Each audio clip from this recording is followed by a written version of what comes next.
In the early hours of the morning on July 16, 1945, at a remote location somewhere deep in the desolate New Mexico desert, the first atomic bomb was successfully detonated.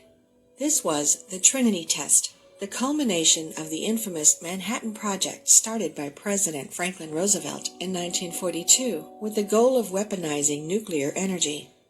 The test effectively ended the race between the United States, Germany, and the Soviet Union to develop just such an unstoppable weapon.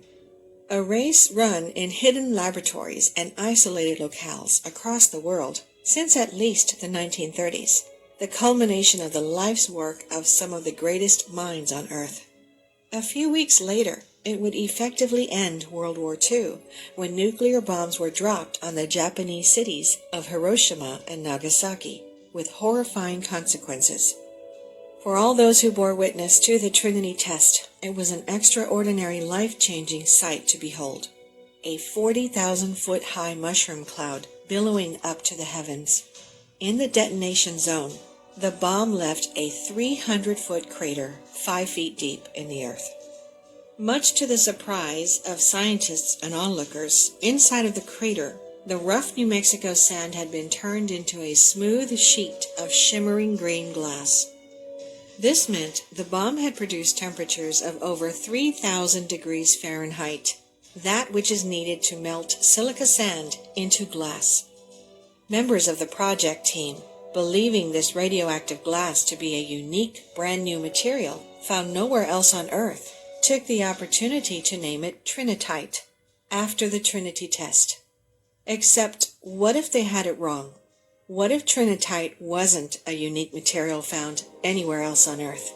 Shortly after the test, one scientist had a moment of déjà vu while examining the Trinitite glass. From the recesses of his mind came a memory long since suppressed of something similar he had seen in the African desert decades earlier. But wait, he quickly calculated, if an atomic bomb had created Trinitite in the New Mexico desert, then what he'd seen in Africa must have been created by something thousands of times more powerful. Several hundred square feet in 1952. Most unbelievably, a monumental deposit of this desert glass covering an unbelievable 2,500 square miles has been discovered in Libya. Or perhaps rediscovered would be a better way to put it, since the glass appears to have been known about by the ancients. Egyptians used it in jewelry, most famously in the pictorial of Pharaoh Tutankhamun, King Tut as he is nicknamed, while Paleolithic-era humans used it in tools some 10,000 years ago. So, what is this strange desert glass, rediscovered by accident in New Mexico, but existing all over the world, and what could have caused it? At first, scientists offered meteors as an explanation, except while a meteor strike may be able to melt sand into glass, it leaves fragments of iron and other minerals not found in the pure glass of Libya or elsewhere. Further back in the distant past, as Oppenheimer appeared to allude to, before literally blowing themselves back to the Stone Age? Or perhaps it is something deeper, more nefarious. Perhaps these weapons were not being used by humans, but on humans. Maybe those recorded in the texts as gods were not gods at all, but aliens. Dr. John Brandenburg is neither a conspiracy theorist nor a kook. He is a plasma physicist with a PhD from the University of California, Davis, a consultant to companies like Morningstar Applied Physics, LLC, and Orbital Technologies, Inc., on such heavy topics as space missile defense and directed energy weapons. He is a credentialed man who has held positions of sway within high-minded, futuristic organizations. This is why it created such a stir when Brandenburg appeared on Fox News in 2011 and proclaimed that Mars had been the site of nuclear explosions. In his own words, "The Martian surface is covered with a thin layer of radioactive substances, including uranium, thorium, and radioactive potassium. A nuclear explosion could have sent debris all around the planet. maps of gamma rays on Mars show a big red spot that seems like a radiating debris pattern. On the opposite side of the planet, there is another red spot.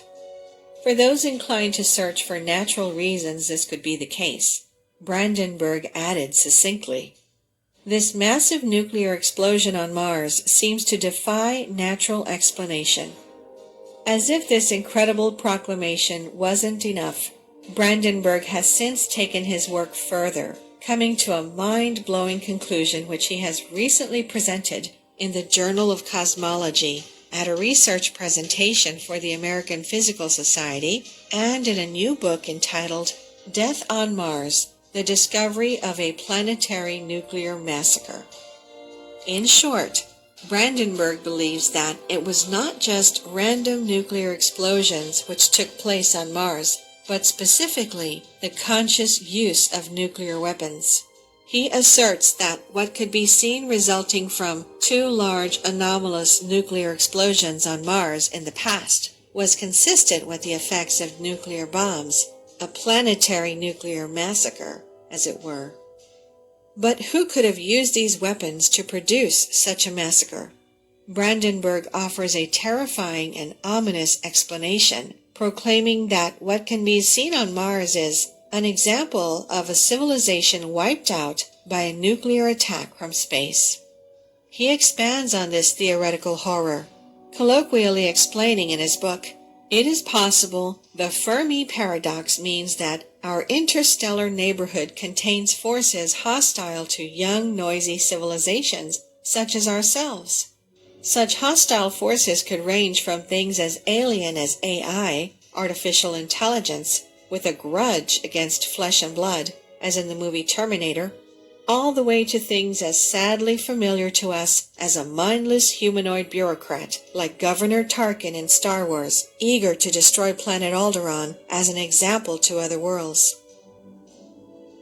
Combine Dr. Brandenburg's proclamations with the wisdom of J. Robert Oppenheimer, and the question becomes whether Mars might not have been the only place these aliens hostile to young, noisy civilizations appeared.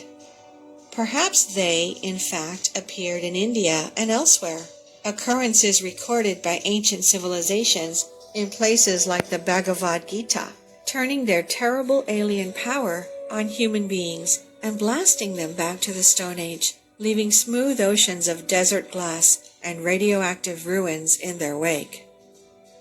More importantly, if this has happened before, what's to say it can't or won't happen again? Thank you.